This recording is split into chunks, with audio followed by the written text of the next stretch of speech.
you really dug in personally to this real estate issue when you made this acquisition. I mean, you have a global empire, but you really get right into a lot of the details of your businesses. That's right. Yeah. Where does your real estate passion come from? Is that being a homeowner? And I think the whole idea was interesting. Yeah. We were very excited by our experience long way in Australia with REA, which is a beautiful site, and now rather than it's and agents say that they do, you know, the deals they do start over 90% from that site. Now tell me, there was a little bit of FUD, you know, they call it when you bought Move, about REA and the business model there, and would you bring it to the U.S. Tell us about what the brokers and agents in the U.S. should. There's anything to worry about in terms of your strategy there? Not at all. No. Look, we understand this is a different business model in America, absolutely. But we think we can live in it. There's a lot of advertising to be had. You know, financial institutions, mortgages, home improvements. It's a huge market. Let me ask you a question. We certainly don't want to replace agents. We think agents are absolutely central. And use an agent. I know my father used an agent. He's totally used it. I don't have the patience for those, last few days of negotiations. Yeah, you do. And so Dolly's your agent. Yeah. We're going to bring Dolly out, by the way, because it occurred to us that it'd be great to have someone in the trenches in this conversation. So can we bring her out, or should we do? Dolly, come on out. Dolly Lenz.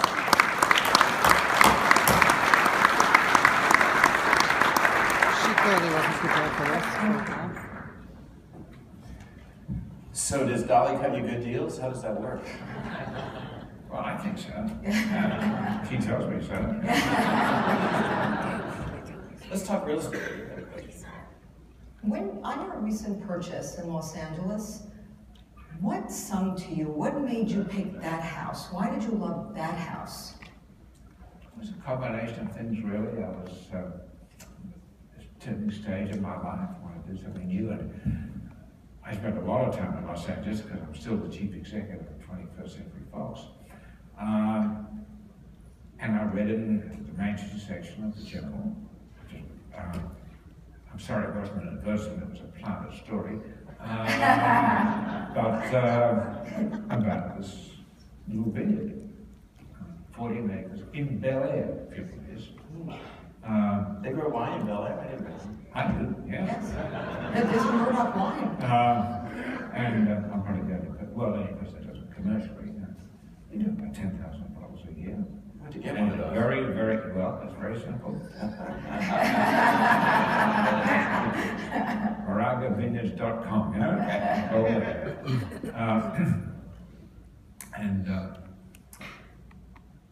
There's a house at the bottom of this hill. It's right opposite the Getty Museum. It's beautifully placed. And I recognized the name of the owner, who had, in his long retirement from a huge job in Los Angeles, had just devoted himself to growing wine and loving it. And I got interested in him and talking, and I said, look, he wasn't asking a lot of money for that land. So I said, if I meet your price, you won't promise not to shop it, will you accept it? He thought of it, he said, well, I don't want anything writing, just promise me you won't ever subdivide it. So I said, fine, okay, and I got it. And I paid it. He'd been in the house 45 years, so needed a bit of work. And there I am, a minute now. And it's the same distance from my office as the previous house, about 15 minutes. Perfect. Let me take you back to Australia. It was an acquisition of a newspaper, a smaller newspaper in Australia. And the reason I asked I was lucky, I inherited with my sisters 51% of they said a very, very small company. And my father had been editor of much bigger things, and it was a great opportunity. Great opportunity. We just worked and worked. So you were born in a newspaper? Beyond that. Absolutely. I was born as an editor, which journalist. Yeah. Take us from there. Particularly, we have a lot of entrepreneurs here. This crowd is real estate brokers and agents like Dolly, and then we also have young entrepreneurs trying to start a company. Give them some advice of what they should do and how they should think about business. Be ambitious, take risks. Obviously, think about them before you do. Maybe more than I did at times. Not everything I did was successful, but the average was good enough. And don't be frightened of failure. When I started, we had no other money, so we had to buy things that were bankrupt virtually and just work it and slave it. And up to them work, so here we are. How about, you've been going to San Francisco a lot, I hear, and visiting Silicon Valley. I try to go there every few weeks. I get very excited. There's such a great entrepreneurial spirit. Technology is just coming at us so fast, you know? I'm no technologist, but if you're going to be in business in this world, you've got to be up with what the trends are. At least understand what's happening. You don't have to understand all the technical details of it. And you were wandering around out I here. have seen it. It's moving to mobile, just as Rupert.com will be more and more on a tablet or a telephone. It's like right now we're streaming you on your iPhone. It's HD quality in your iPhone that people can see on the screen. It's unbelievable. A year ago the quality wasn't even close. It's incredible. I know, and you're going to find Netflix on it. You can get anything right now. And we'll be putting sooner or later all our Fox channels. We have many. Will be going on the internet, as well as through the cable companies. Tell me this: you were wandering around CES. I hear you were down in Vegas during the electronic show. How did that meet? You see? Well, I usually take a lot of my senior executives, particularly from Australia, from England, India, around the world, so that they can get a glimpse of what's happening in this country. Although there are exhibitors there from all over the world too. But whether we're just hearing from the chief executives, or people like Google and Microsoft, to more exciting things like Airbnb, fascinating, or Instacart. And that's not high tech, but it's use of tech and use of the internet. Provide huge services. Airbnb is started by a kid. He's still got his 20s, I think. Nearly won't go there with his credit card. And today he's got 1 million beds available around the room any day of the week. And about 550,000 days. Think about, in real estate, I always complain that, we figured out the front end, the consumer can look for a home, but the back end, why can't we have a smoother, transactions of, like Airbnb or like Uber or something? Do you think that's an area that you guys can invest in and move to just make the process a little easier for us? We've got to find a way to do that, but there's some magic thing. Well, Uber uses some really brilliant technology. And of course, there's run into vested interests and regulations everywhere. But where it's been established at all, it's so popular, politicians don't dare move against it. Yeah. Here, you know better than I do. It doesn't matter what city you're in or what state you're in, there's a new set of regulations. And there has to, I think there will be a move in this country to deregulate a lot of things. But we should make sure, as an industry, all together, to try and get these regulations to us. One of the whys in the road you must have had is, why not, like Warren Buffett, buy a bricks and mortar real estate company versus buying a digital company? How did you come to that decision? Oh, I don't know anything about it. I think we know a little bit about communications, and we understand what you can do with move or with. But I don't want to get into I don't want to get into any position of conflict with any of you. We're here to serve you. I mean it. People say, well, we buy editors. I'm told Zilla are talking about that. We're not into that at all. That's not. And it's real data, and it's good data, and it's real estate. You know, Realtor.com is a big difference. Just because all the data is 100% accurate and within 15 minutes each. So I think that's a critical thing that I am delighted that Rupert chose to purchase this company and assist all of us in getting to the next level. And we're going to keep all those qualities. We're going to add to the user interface, kind of, we're going to make it more obviously friendly to agents, which I think is not that difficult. It's just going to take a lot of work. Talk about the media business. It's changed a lot. Is there a day when you won't be printing newspapers, would you guess? I don't think so. I think print is still really, really important. Certainly, the next 20 years. I mean, are people going to get one a week? Major papers like the Times of London and the Wall Street Journal are fully available on mobile, on your desktop, on your iPad, more and more on your telephone, but you've got to pay for it. People want edited material. They want certain writers, they want flavor, they want things. So it's got to have some special quality. When the journal sells 1,350,000 copies a day, right? 98% of them home delivered to people we know. And another 900,000, probably 1 million now, on WSJ.com. And that will start to, it'll soon be a few 100,000 who will get it on that. They can now get it on that, but we have to improve that a lot. I read the Journal and the Post on my iPad, and they just keep getting better and better and better. And I think back to the print days, if you changed a masthead, it would take you 2 years or 10 years. Here you can constantly update the software and make it easier. And the Journal is so easy to read. Just the latest improvements. The Journal acquisition, you were, I criticize people, wonder why you would pay $5 billion for a traditional newspaper. Looking back, was that a good investment? I think it would.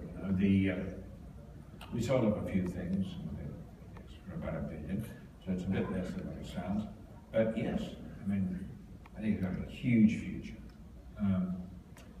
It'll change slightly. I think advertising,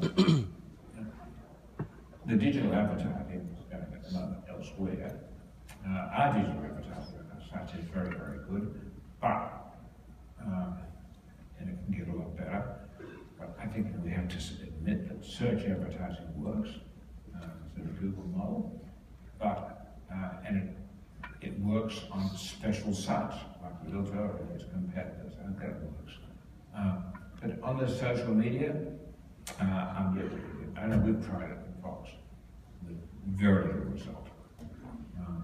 So you can use social media to chat and get some talk going about your product. So you can take advertisements and I think you're going to see quite a lot of money coming back to traditional media, like newspapers, like television, and outdoor. So that's okay, but I don't think you'll see the sort of profits rising and falling hugely according to economic conditions. I think you're going to get it as people learn that they have to pay for this. And these ideas of free news sites just don't work. They don't make money, certainly. I'm with you. I just started charging for In the News, so we're sold on it. But you believe in the paid content model? Absolutely. I mean, if we were to give away the Wall Street Journal, we get 10 or 20 million. Okay? Whereas in fact, we sell it for 28 bucks a month, and that will go up. It's only $1 a day. If you've got a news center, it's free.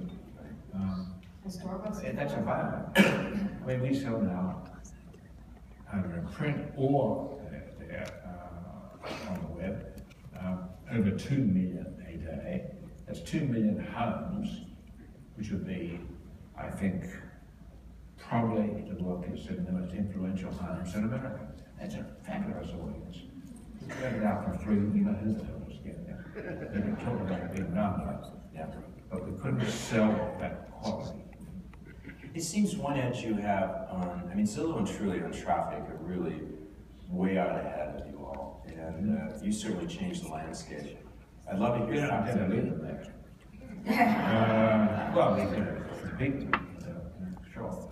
Tell us about that, because you have a lot of assets to make that traffic grow. Do you see that being integrated and starting to happen? Tell us more. Absolutely, and we'll be referring to it in the journal, anywhere at all. Anywhere we have an opportunity, in a separate company, but a sort of half sister company, I'm sure we'll be advertising it.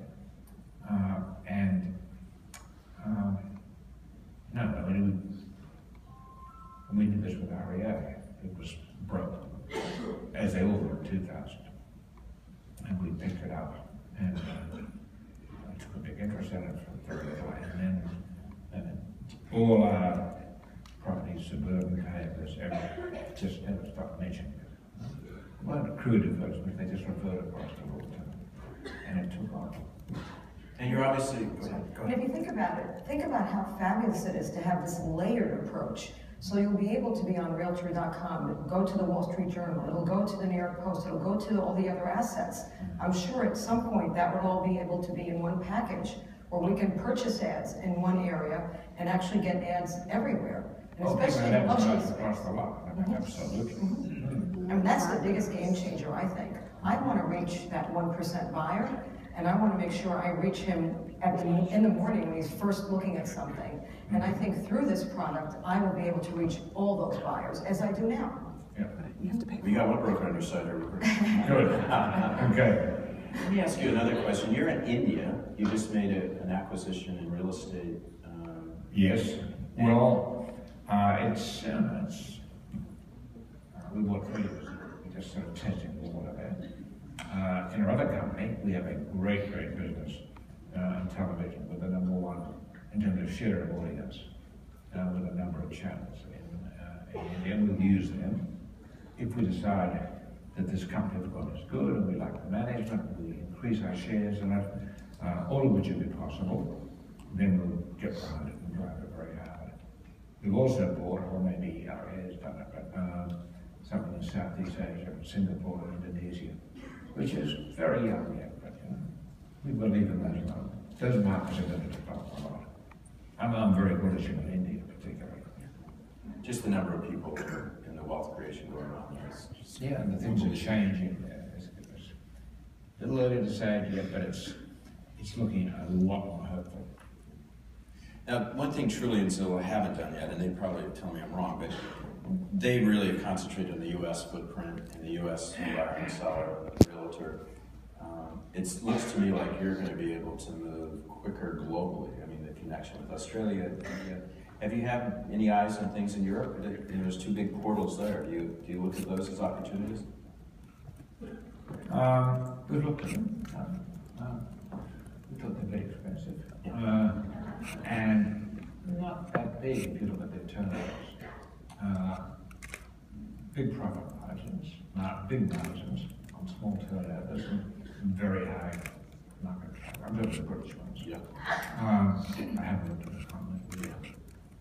And I don't know, just as economic, I'm a bit down there, I don't think Everybody's. I don't think I want to be putting a lot of money into it at the moment. Yeah, what is it? Maybe different in 3 years, we'll see. Yeah. That's really depressed there. It just doesn't So seem. they've got to face a structural problem, Yeah. which they're talking about. They're sort of running very good walls. Yeah. Are you bullish on the U.S. economy this year?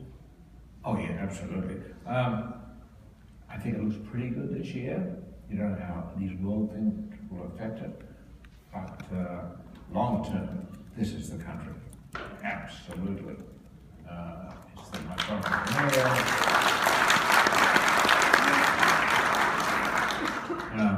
they talk about China. China's many decades way before they've got the same living standards and size as us. They'll be big, they'll be important, but right now this country has got this entrepreneurial spirit. Whatever we're worrying about today, too many regulations, we can put that away. It's going to get rolled back. Political cycle will turn. And so you see a lot of growth here. It looks like it's Oh, There's yes. just too many good indicators all around. And great for the housing market. You know, we have, the housing market is just really starting to recover. We can See that. Yeah, I see that just already in our figures. What technology excites you most? What are you doing? I mean, you're doing a lot of investing in digital stuff that doesn't get a lot of press, but what? Well, the revolutionary thing that's happening, or we read about it every day, is mobile. It's a mobile telephone. You've now got 2 billion smartphones in the world. People can talk to each other. They can access the internet, all the knowledge, and that's going to become 5 billion. It's going up at the rate of at least 100 million a year. And it's not all Apple. There are people in different segments of the market that are undercutting and cheap, but very good products. You know, I think they're going to sell 300 million smartphones in China this year. Wow. There's a lot of competition, but it's really interesting. I don't know what the figures are here, but I don't know. It's hard to find people without one. Yeah. Well, it's perfect for real estate. Kids want one. Yeah, buyers and sellers are going around looking at houses. The mobile device is just, it's Sure. the trick. It's so very crucial. Let me talk to you about, you're often misunderstood or underestimated. The Wall Street Journal was, you know, you overpaid, you were going to ruin the editorial integrity. You read about that when you do something bold and interesting. How do you deal with it? Like, just bear with me, or do you? Yeah, you love it. Back. Look at the integrity of the Wall Street Journal today, and compare it with the New York Times, for God's sake.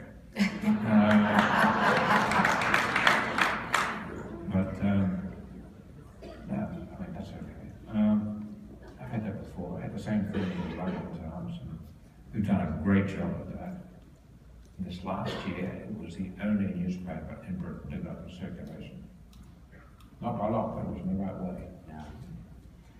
I'm in the ebook business, and I knew some of the writers that were writing about books for the journal. They were, you know, writing about the industry, and I never forget when you moved them from downtown to that wonderful space on 6th Avenue. They kind of were, oh, we don't want to leave this great old space, but when they got up there, you made it very comfortable for the journalists. I don't think they ever had it so good, so Right. they became your fans very quickly. Well, that was Robert Johnson, he designed it. It's terrific. And now, of course, people are saying we should move again, but I don't know. That's something. So tell us, you're really a media guy. Do you view Move as a media company? Is that how you see its future? I mean, its content, listings? Yeah, anything I'd say. Giving information to people, or exchanging information, that's media. But it's, you know, it's a service media company. It's not a newspaper media company which has to have, you know, a little more character and things to it.